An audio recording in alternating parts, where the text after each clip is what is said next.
Appreciate you hitting the button. Welcome to the How to Hustle podcast with Hype. This is episode 103. Follow me on Instagram and Twitter at I am Hype. That's HYMPE. It's Hype. It's not Hype. I'm not geeked up.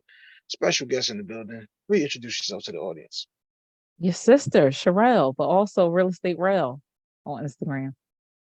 Copy that. Let's start off correctly. Sound like them. Walaikum salam. All right. Now, y'all already know what it is. Get comfortable at I am Hype on Instagram and Twitter.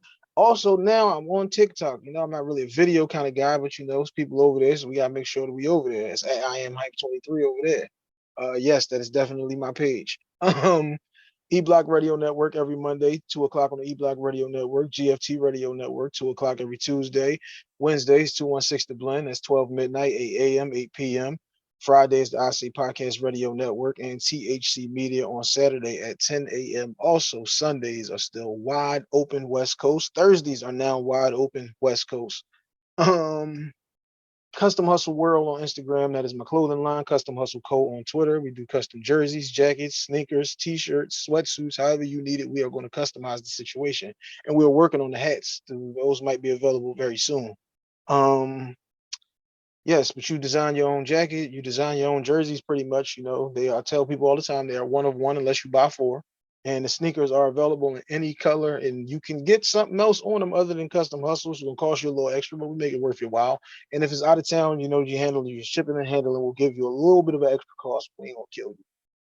H2H Cleaning on Instagram. That is my cleaning company. We do roof and plumbing, HVAC, cleanups, cleanouts, flooring, carpeting, however you need it. And if you need your real estate situations tightened up, sis, let them know where they can get at you with that type of situation.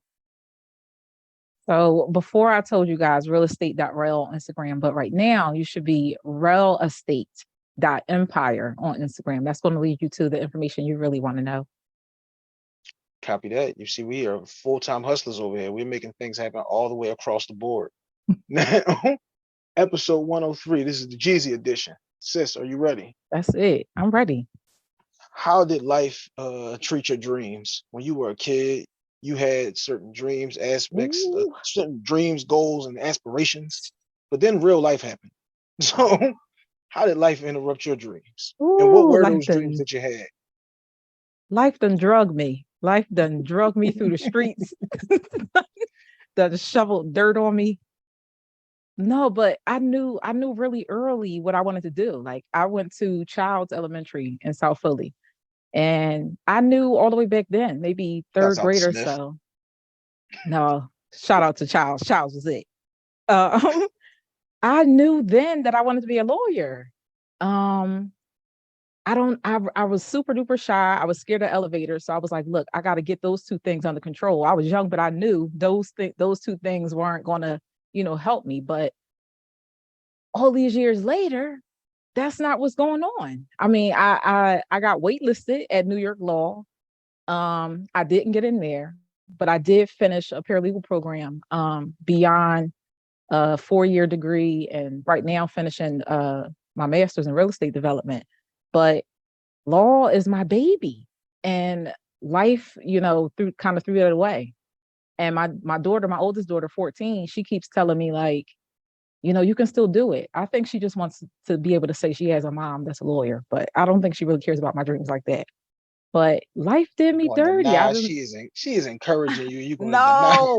No, no, they want to be associated with what's going on. So I think she's encouraging Yeah, me my like mom, that. Claire But Huxtable, that's an up right there. You know what I'm saying?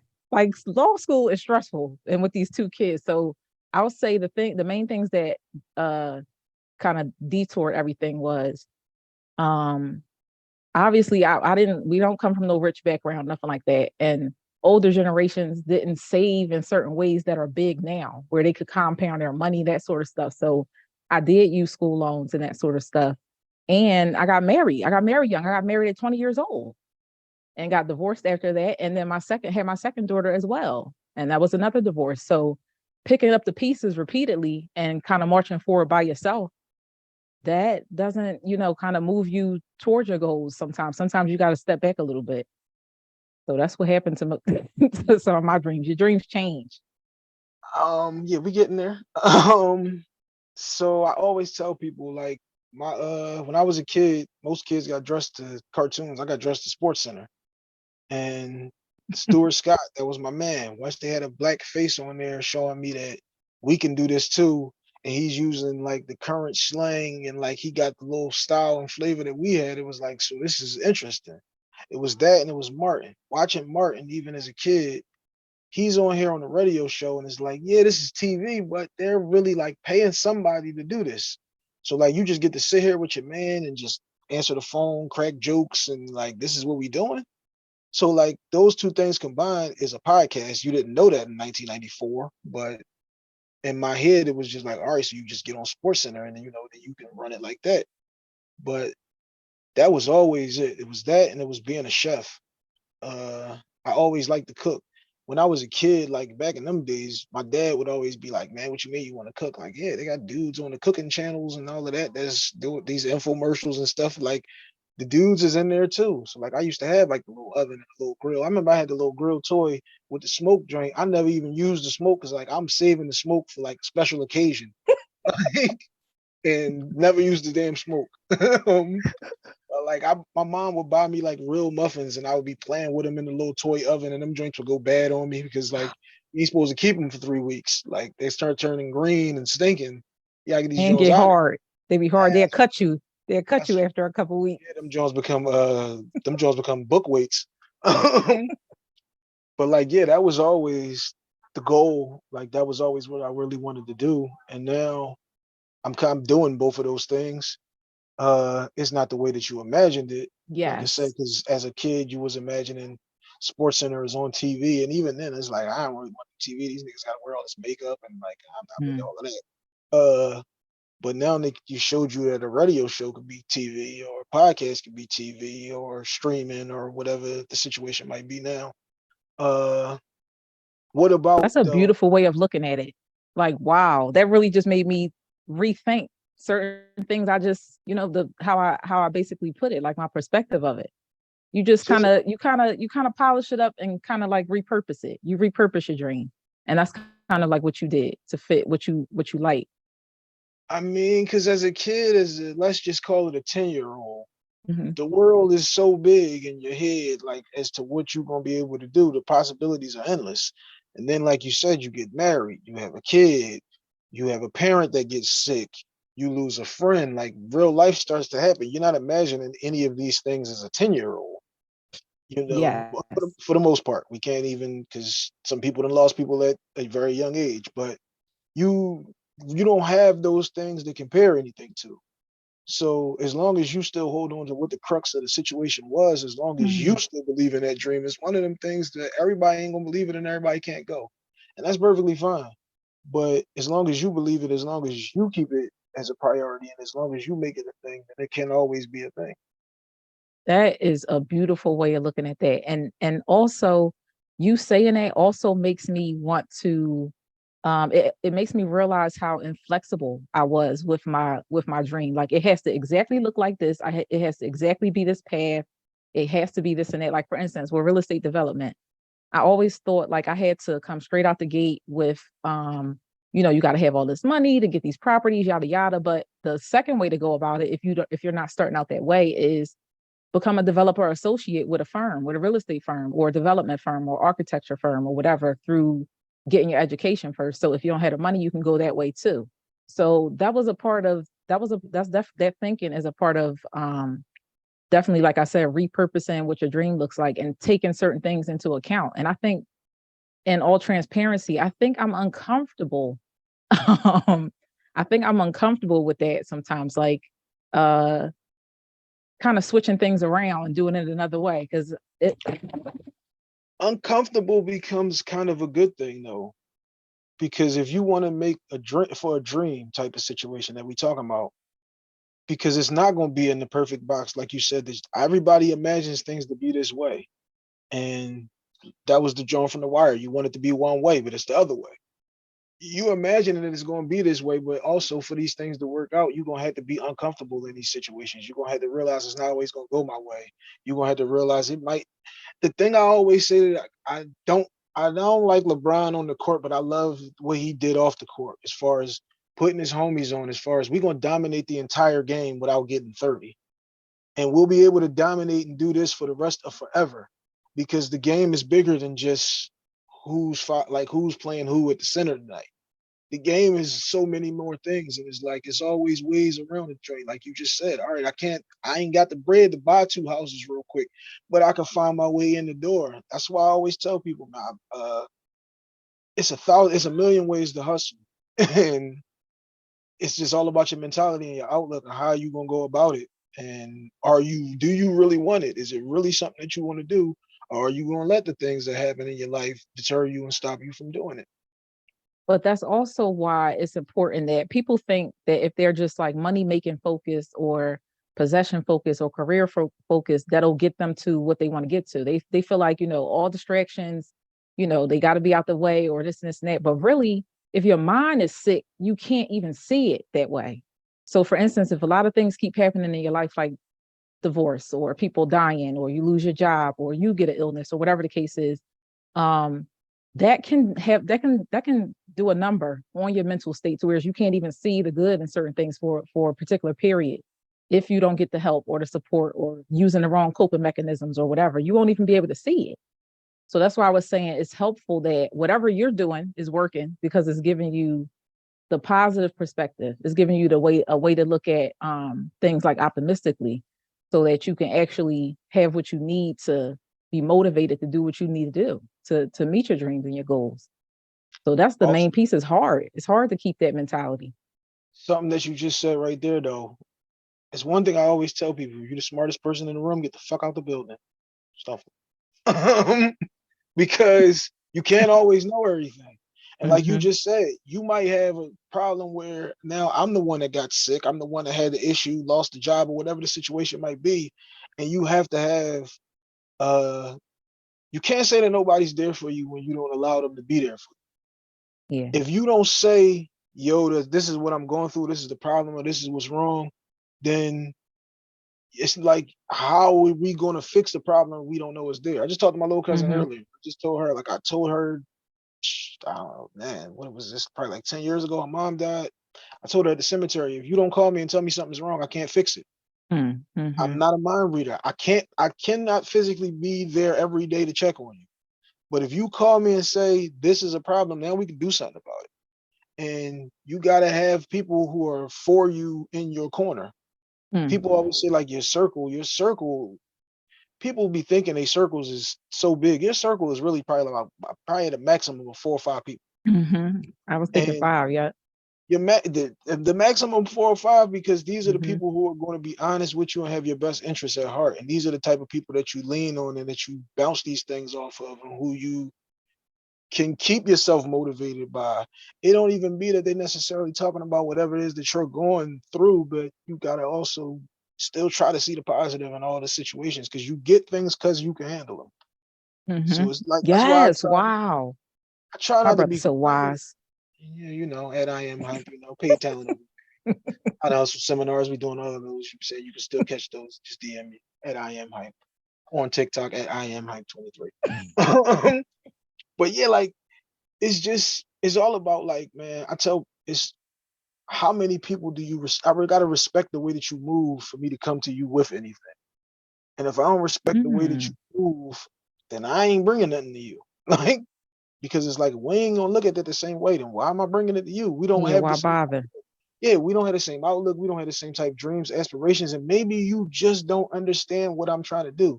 Somebody could Mm. have told you, like you said, I'm a 7-year-old going, I want to be a lawyer. Plenty of people, I'm sure, went, give me no lawyer. Like, that's not happening.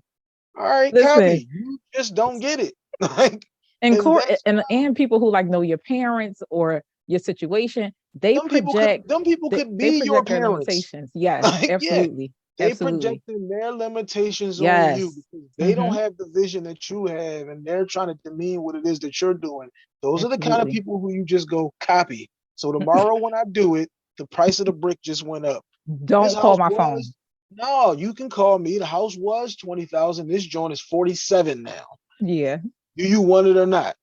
Jerseys Mm-hmm. was this price. They are now doubled for you. You know what I'm saying? That's Yes. just how it go. You want to play the game? I'm playing the game too. Mm-hmm. So now, what was it though about the 7-year-old Rel that made you say, like, I want to be a lawyer. This is what is attracting me to being this. Because I gave the backstory of me, you know what I'm saying, you getting Yeah, dressed cartoons and copy. yeah. Well, my grandmother, my paternal grandmother, so my dad's mom, her and my mom actually did a lot of marches, and I was with them during those marches, and I saw like the concept of justice. I saw the concept of like speaking up. When I told you I was like kind of shy, and I saw the concept of like advocating for other people and what that felt like, and it was like it sounds so dramatic, but it was like electrifying. Like I felt it in my body kind of thing. And I was like, I want to do that like all the time. And then beside the fact of I was it seemed easy to attain because when I looked into it, first of all, I loved reading since the beginning of whenever. And that would be included in it. And beside the fact of once I got older, going the paralegal route, getting cool with judges and that sort of stuff, um, the things that were required for the job, I noticed that I was actually naturally good at it. So that was like it was almost scary to see like I had that seed planted and then it was like, look, this matches everything you already know how to do. So it was like, okay, then that's where I'm supposed to be. So when life kind of hit over and over again, I almost felt like I don't know, it just felt like something that I couldn't get away from. And I literally feel it's a horrible feeling actually to not be in law the way that I thought I was going to be in law. Because it's something that's just always there, always nagging me, always has my attention, my interest. So it's like hard to get away from. It's really hard to get away from. All right, so we talked about now 7 and 10-year-old Rel. What kept this dream alive for 20-year-old Rel? Now that, or not even 20, let's go because you said I got married at 20. Let's go about 22, 23. Now that a little bit of life didn't hit you, now you done had a little bit of adversity, things have going on and transpired. Now, what makes 23-year-old Rel go, all right, but I still think that I can still work towards this, even though now, damn, the world ain't looking the way that I thought it was going to look, but I'm still kind of going down this route because this is what I still want to do. See, On you, actually, triple X. when I was like maybe 21, maybe 21 or so, I got my first shop. So first hair salon. And I think I closed a couple years after that because it just was hard to do by myself. I couldn't serve the clients, do the marketing, clean up, open and close. I couldn't do all that I didn't have a blueprint for it. But I always thought that having salons and doing certain things were going to help me pay for law school because I didn't want to have student loans. So what made me think that I could do that was the fact that I didn't know that I could like run a shop at that Mhm. age and coming out of divorce or whatever, being able to do all of those things, like going through adversity and seeing that I could let me know like, well, you can do more stuff then. Like it's not the end. So that's what kind of let me know like people try to shy away from adversity a lot because it don't feel good. It doesn't feel good. But adversity is the thing that like pumped me up early on. Now when you get older and you keep experiencing adversity, it start jading you. Like you start getting like, all right, this is enough. All right, see, adversity is the thing that we hate, but it's the thing that we need because it's the thing that makes you appreciate whatever that outcome is going to be, good, bad, or 500%. indifferent. If that outcome turns out to be what you wanted it to be, and you've been thinking about this since you was a kid, it's going to make you love and appreciate the fact that you achieved that accomplishment so much more. Yeah. So, yeah, it's definitely the thing that none of us really want to have. But like again, you don't get nothing that you can't handle. You But it got was that in because you can handle it. hindsight. Yeah, You don't get I that mean, appreciation until yeah, hindsight. you Yes. don't yeah, you're not down bad with the situation going, man, I can't breathe, but oh, this is great. Because 4 years from now, you can't see past 4 years from now. Yeah, you don't Yes. know what that situation is going to be. Yeah, it's a hindsight 2020 situation, but Hmm. that be the perspective that you be having that you didn't have as a kid because you didn't have nothing to compare it to. All you had to compare it to was playing with Barbies and wrestling, man. Like Jacoby. exactly. Uh the thing for me now that made me stick like kind of on the path was when I was 13, my mom and my dad opened the first store. Okay. So when they opened the store, this is like eighth grade. Like teachers used to come to the class and be like, "Hey, I just ordered a wing platter and a fish platter. Do you think that's done? How do I know? I'm in here trying to get this algebra done. Like I'm not at the store. I'm not the Kid. one making it. I can call over there and say, "Hey, what's up with that order?" But I don't know. Oh, that But food was so good. Please. It was so good. them cash paychecks wasn't bad either. Gosh. Um, yeah, so like when I'm 13 and they open the first store, that kind of keeps uh the cooking bug in me. And that also sparks like the business side of things too. I Yep. always been like a hustler, a go-getter, because that's what I grew up around. Everybody was getting money, everybody's making something happen. When I'm 9 and graduate from fourth grade, I get my autograph book, and my cousin had the store on 24th Street, the 23rd Street, the Islamic store on Reed Street. I Mm-hmm. would get the bean pies from him. I buy 25 pies and buy them for $1, sell them for two. And we're gonna sell them Mm-hmm. at Juma, and then if we don't hit them all at Juma, we're gonna hit the barbershops. I'm 9 thinking about how can we flip this money into some more money. My Mm-hmm. brother is 13 and he's working for me, riding around on the bike with me, and I'm paying him at the end of the day. But that's always been my mentality. So now we get to 2008 is the first time I hear a podcast. 2007. It's like a trade deadline, John. And I'm like, these niggas just gonna talk about all the trades? Like, what is this? Like, and I'm like, damn, I didn't even know you could do this type, John.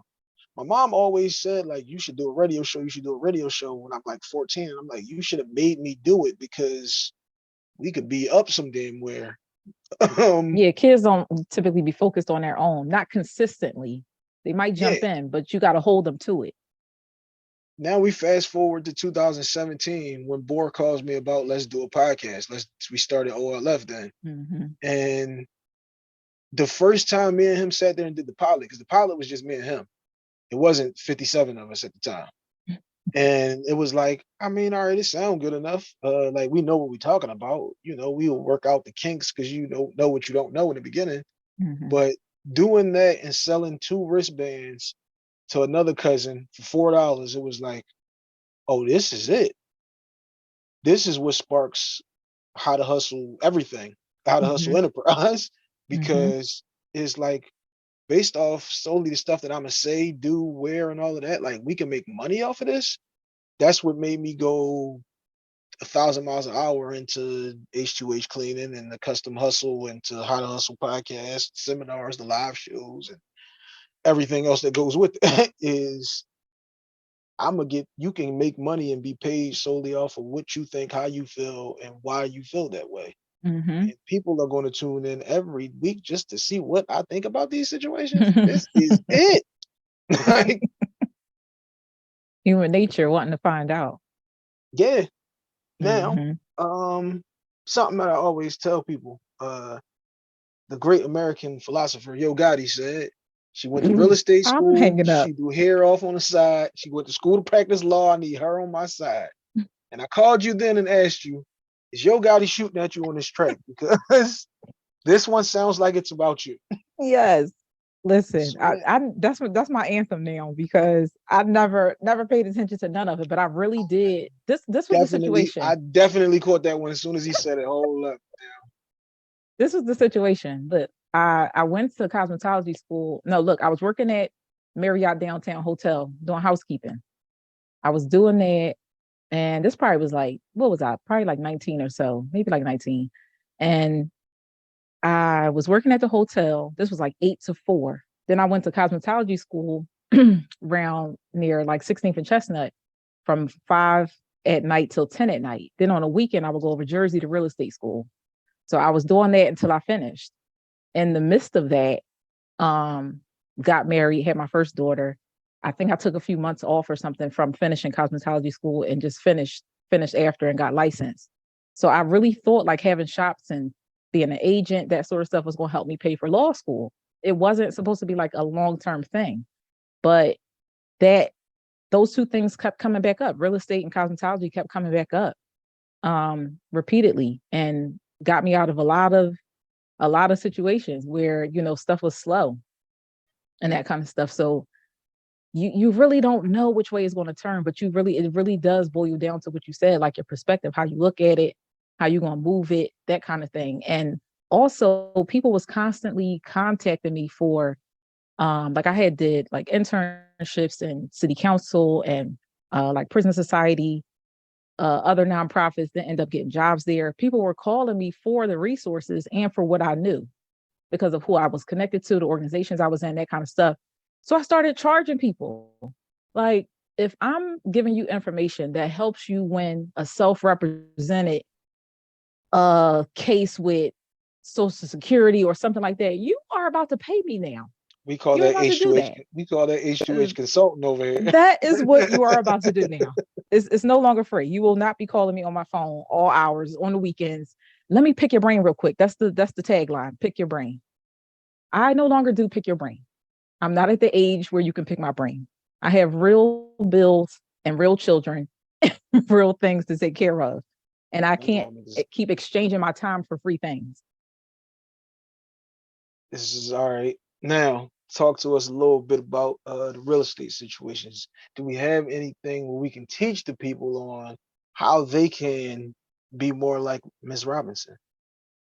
If they want to be an agent, if you're talking about that, Yes. so on the real estate side, well, let me back up and say I'm a real estate agent with Realty Mark Associates. I've been in real estate since 2008. I was over in New Jersey first, then I got my Pennsylvania license after that in 2009. So I'm no longer dealing with Jersey real estate at all, but in Pennsylvania. So been about 14 years. And even when I wasn't truly active, I was still doing consulting. So under my anything else like where people need like permits and licenses and business licenses, doing LLCs, that kind of stuff is under Sherell Robinson Enterprises LLC. So it's official. It's not, I'm not playing games charging y'all for certain things. I'm a real life paralegal that really know how to do contracts, that really takes care of real estate. I'm not like an Instagram real estate guru. That's not what I am. Been in this No 14 bit no years. no Bitcoin in your That's profile. Forex is not in my Forex currency is not in my bio. But being a real estate agent, all you have to do is find like usually in colleges and stuff like that, even online programs, they have like a pre-licensing course. So you usually take a couple classes or whatever the case is for a short, it's like a short period, and you take your state board for whatever state you want to be a real estate agent in. And when you pass, you pay your fees. If you want to become a part of a board for that area, you do that. If not, you just function, regularly as a real estate agent. You find a company to come under, and that's where you quote unquote hang your license, and that's where you work from. That's who kind of supervises your deals. But you function all on your own. You're an independent contractor. You're not an employee. You don't get a paycheck. They're not paying your taxes. You take care of everything on your own. So the marketing is on you. The discipline is on you. The scheduling is on you.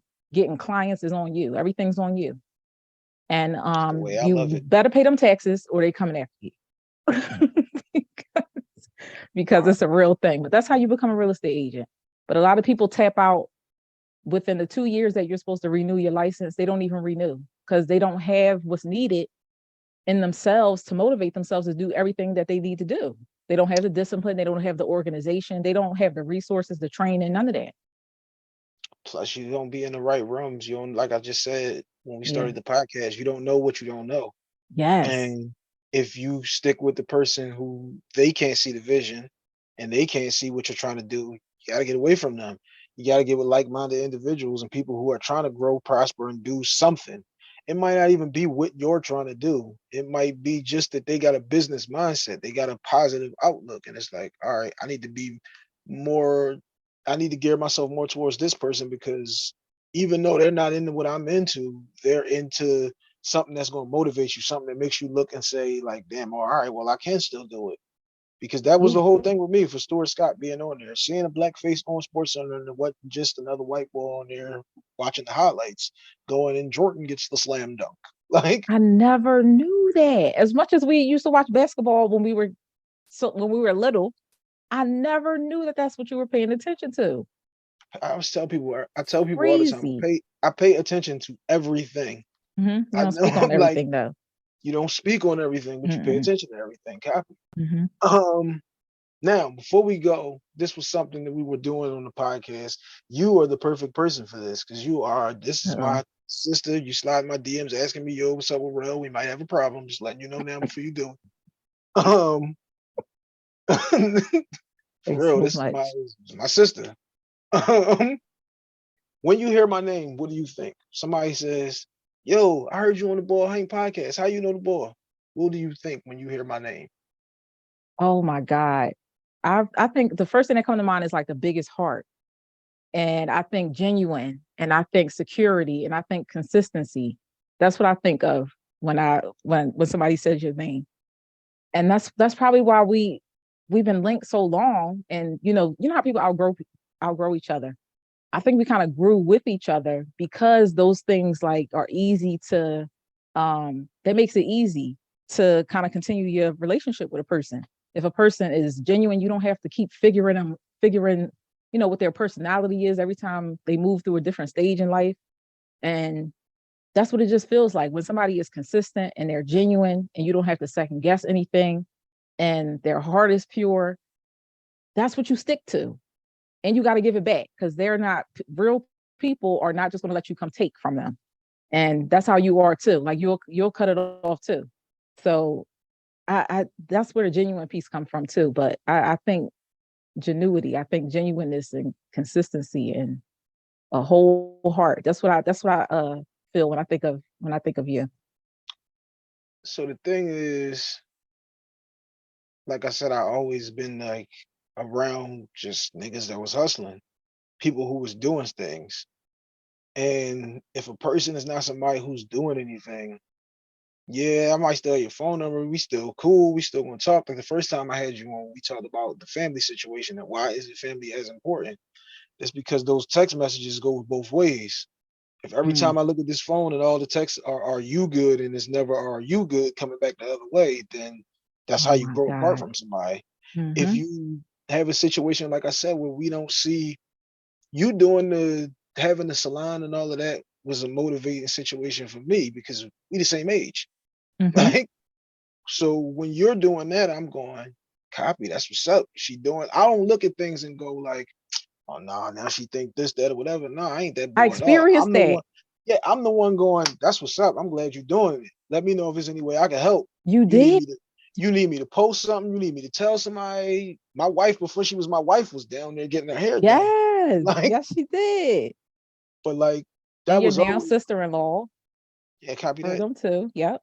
Yeah, 7 years this summer. Um, but yeah, like you always being able, you always doing stuff made Mm-hmm. us stay in contact.